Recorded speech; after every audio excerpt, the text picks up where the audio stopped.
Video के बाद ना दोस्तों करोड़ों रुपए के मालिक बन जाओगे तुम। वजह ये है ना दोस्तों कि आज के टाइम पे 20,000 रुपए से कम तो भिखारी भी नहीं कमाते हैं दोस्तों। सिग्नल पे भीख मांगते हैं ना, वो भी 20,000 के ऊपर ही कमाते रहेंगे। तो आज के टाइम पे यानी किसी की नौकरी भी, कोई भी नौकरी करता हो 20,000 से कम नहीं है दोस्तों। लेकिन उसको पैसे बचाने के ऐसे सेविंग प्लान नहीं मालूम है। जब तक आप दोस्तों गलत जगह पैसे लगाते रहोगे। दोस्तों आज एक ऐसा फॉर्मूला बताने वाला हूं इस वीडियो के अंदर, ये जो कैलकुलेशन नजर आ रहा है ना दोस्तों, आपके होश उड़ा देगा। 20,000 रुपया कमाते रहोगे, 15,000 रुपया भी कमाते रहोगे, तो दोस्तों एक समय के बाद आपके पास 1 करोड़ रुपया होगा। वो कैसे होगा ना, पता नहीं आ रहा हूँ, इसलिए चैनल को सब्सक्राइब कर लेना और अंत तक देखना दोस्तों। सारी आंखें खोल दूंगा आपको। ऐसा फाइनेंस का ट्रिक कोई अभी तक किसी यूट्यूब चैनल पे वीडियो में देखने नहीं मिला आप लोगों को। देखो, आज के टाइम पे अगर हम बात करें दोस्तों, 20,000 रुपीज, 20,000 रुपया दोस्तों सैलरी मिनिमम किसी भी की हालत में किसी की ले लो दोस्तों, होगी ही। लेकिन हम उसकी बात नहीं करते। चलो 10,000 से ही हम कैलकुलेशन, मान लो आपकी 20,000 रुपया सैलरी है, मान लो एग्जाम्पल दे दिया आपको, 3,000 रुपए की अगर सेविंग कर पा रहे हो। और एक बात याद रखना, अगर जिंदगी में आप चाहते हो ना कि कभी कंगालपति ना बनो, पति बनने के बाद भी कंगालपति बन जाते हैं, लेकिन ऐसा नहीं होता। अगर आपको माइंड सेट आपका क्लियर रहेगा पैसा कैसे बचाना ना, तो जिंदगी में कभी कंगले तो नहीं बनोगे, पति बन जाओगे लेकिन कंगालपति नहीं बनोगे। ये बात को समझो। अब मान लो आपको 20,000 रुपया सैलरी आती है और आप सिर्फ उसमें से 3,000 रुपया 3,000 रुपया इन्वेस्टमेंट करते हो। कहाँ करते हो वो सारी बातें करेंगे, कैसे करते हो सारी चीजें देख के जाना, दिमाग बहुत हो जाएगा। अब मान लो कि आप 10,000 रुपए की कैलकुलेशन के हिसाब से समझा देता हूँ, ज्यादा बड़ी बात नहीं करेंगे। मान लो 3,000 रुपए का आप मंथली इन्वेस्ट कर रहे हो और हर साल दोस्तों उसको 10% से बढ़ा रहे हो, यानी इस साल 3,000 कर रहे हो, अगले साल 3,300 करोगे। अब ये सारे चीजों के बावजूद 10 साल के बाद की हम बात करेंगे दोस्तों, आपका जो इन्वेस्टमेंट है आफ्टर 10 ईयर, 10 साल के बाद सैलरी आपकी हो जाएगी दोस्तों 10,000 से 23,579 रुपया। यानी दोस्तों आपका इन्वेस्टमेंट जो होगा पर मंथ, वो दोस्तों इन्वेस्टमेंट प्लान आपका पहुंच चुका रहेगा 7,074 रुपया हर महीने आपके अकाउंट से जाता रहेगा। और ये प्लान मैं बता रहा हूँ दोस्तों एफडी का, जो आप बहुत शौकीन हो ना कराने के, वही कराते हो। लेकिन चीजें देखो, उसके बाद मैं आपको होश उड़ाने देना कैलकुलेशन बताऊंगा, एक ऐसा फंड जहाँ पे आपको ट्रिपल रिटर्न मिलेगा। अब इन्वेस्टमेंट प्लान 7,000 का है। अब दोस्तों होगा क्या कि आपका जो अमाउंट आपके पास होगा ना 10 साल के बाद, जो आफ्टर 10 ईयर, तो आपके पास ये अमाउंट होगा 7 लाख रुपया आपके पास।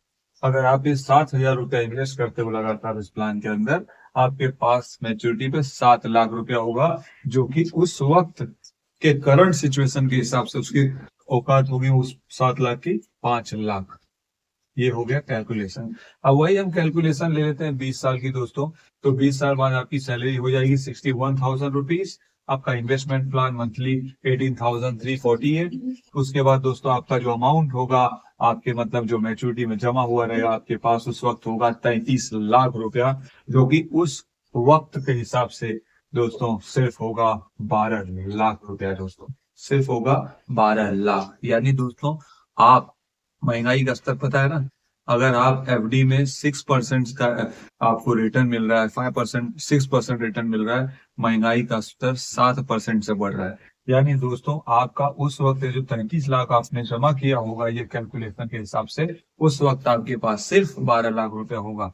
और 30 साल की बात करें दोस्तों, तो उस वक्त आपकी सैलरी होगी 1,58,000, 1,58,000 रुपीज। इन केस दोस्तों योर इन्वेस्टमेंट प्लान इज 47,000 आपने इन्वेस्ट करते होगे हर महीने का, उस वक्त आपके पास मैच्योरिटी के बाद होगा 1,11,00,000 रुपया।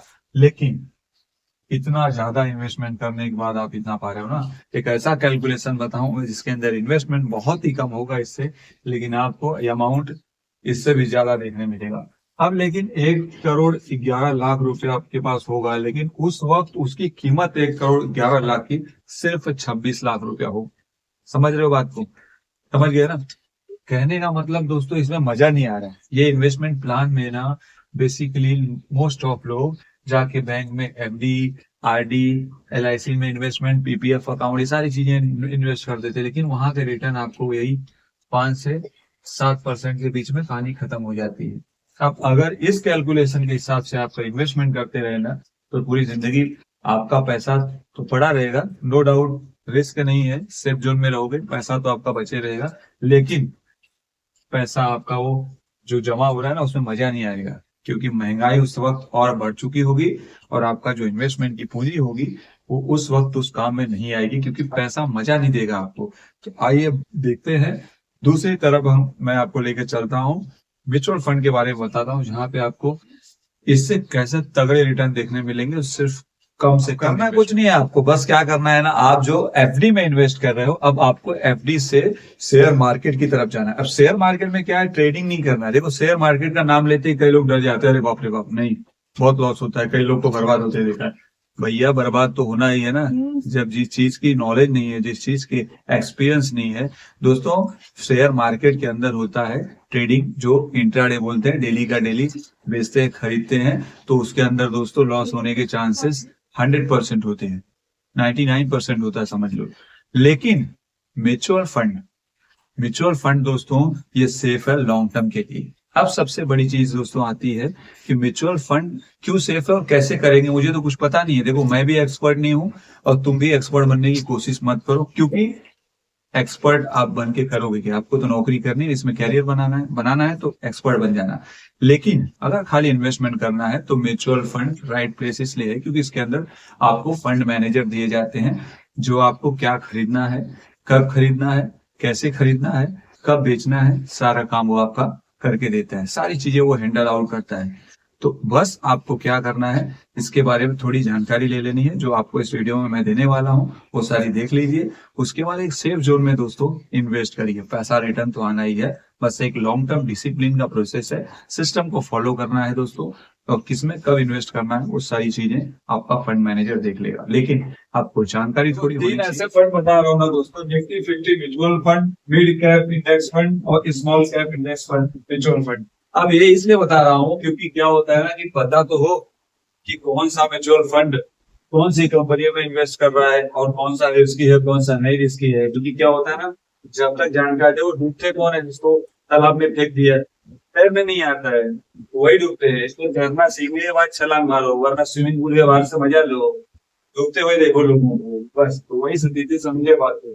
अब देखो निफ्टी 50 म्यूचुअल फंड, ये दोस्तों जो होता है इसको दिमाग में बिठा लेना। निफ्टी 50 म्यूचुअल फंड ये क्या करती है ना दोस्तों, ये टॉप 50 कंपनी, जो बड़ी बड़ी कंपनियां होती है जो कि नेशनल स्टॉक एक्सचेंज से लिस्टेड है, तो ऐसी कंपनियों में इन्वेस्ट करती है।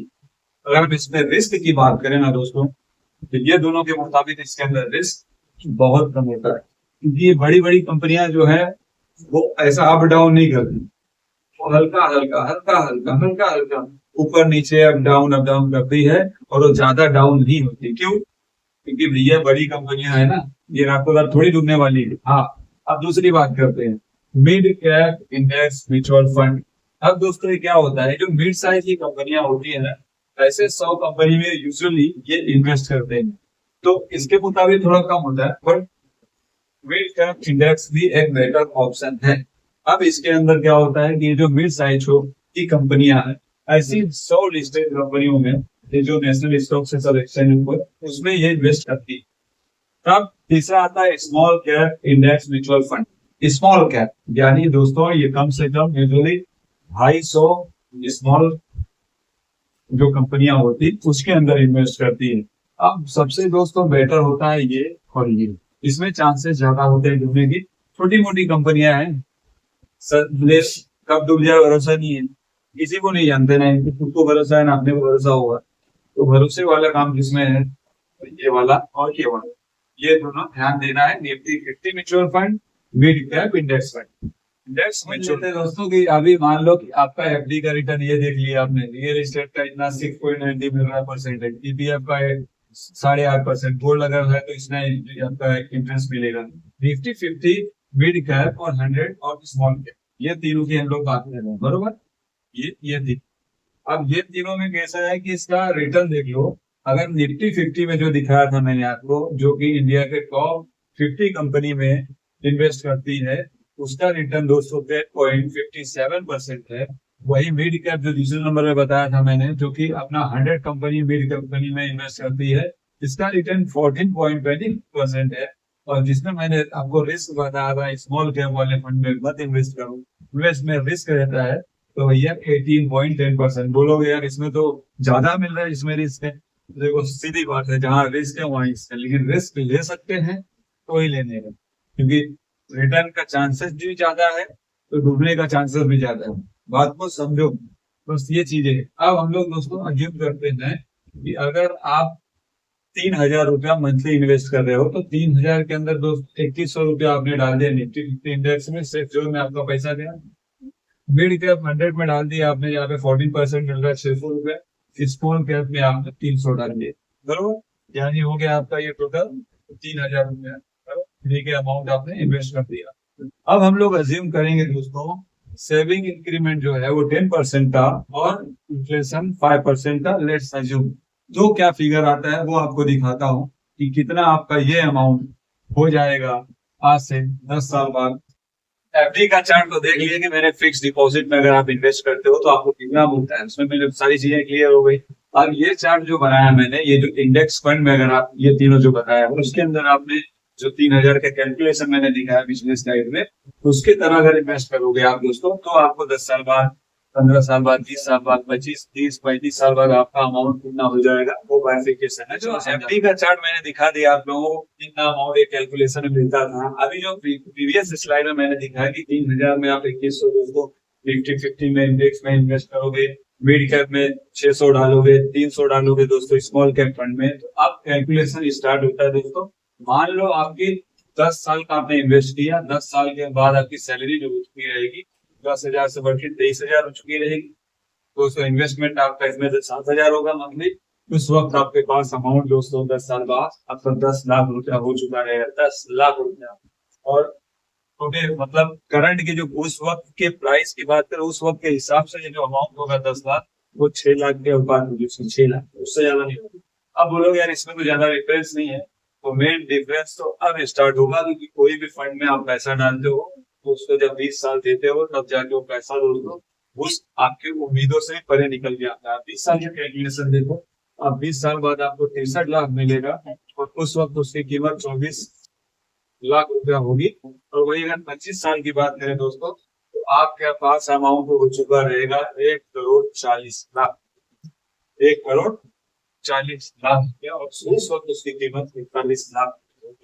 तो कहने का मतलब दोस्तों सिर्फ 1,000 रुपए का कैलकुलेशन जो समझा रहा हूँ, सिर्फ 3,000 का इन्वेस्टमेंट है आपका। और यही 35 साल बाद देखोगे दोस्तों, तो आपके पास 6 करोड़ रुपया हो चुका है, 6,56,00,000 रुपया हो चुका है।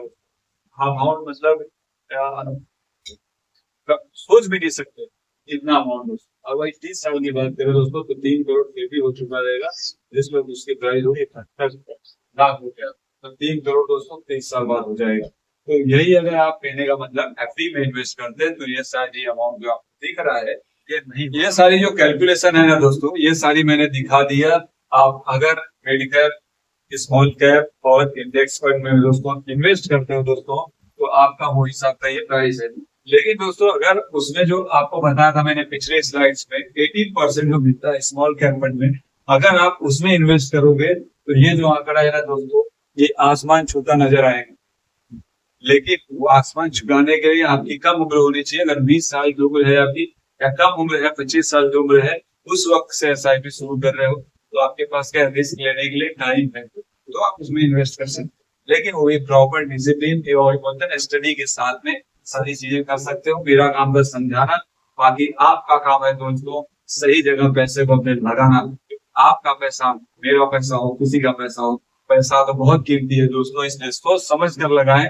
बस ये वीडियो में यही बताना चाहता था कि आप अपने पैसे को कहीं लगा के 6% ले सकते हो, और आप अपने ही पैसे को कहीं 18%, 15% भी ले सकते हो। बस फर्क ये है कि आप सोच समझ के पैसा कहाँ डालना है। आशा है दोस्तों वीडियो आपको पसंद आई होगी, तो कैलकुलेशन समझ में आया होगा सारी चीज। चैनल को सब्सक्राइब कर लेना, और कोई भी डाउट हो मन में तो कमेंट करना, और आप मुझे इंस्टाग्राम पे मेरे डीएम भी कर सकते हो, मैं आपको वहां पे रिप्लाई दूंगा। मिलते हैं अगले वीडियो में फिर एक नई जानकारी के साथ, तब तक के लिए चैनल को सब्सक्राइब कर लेना।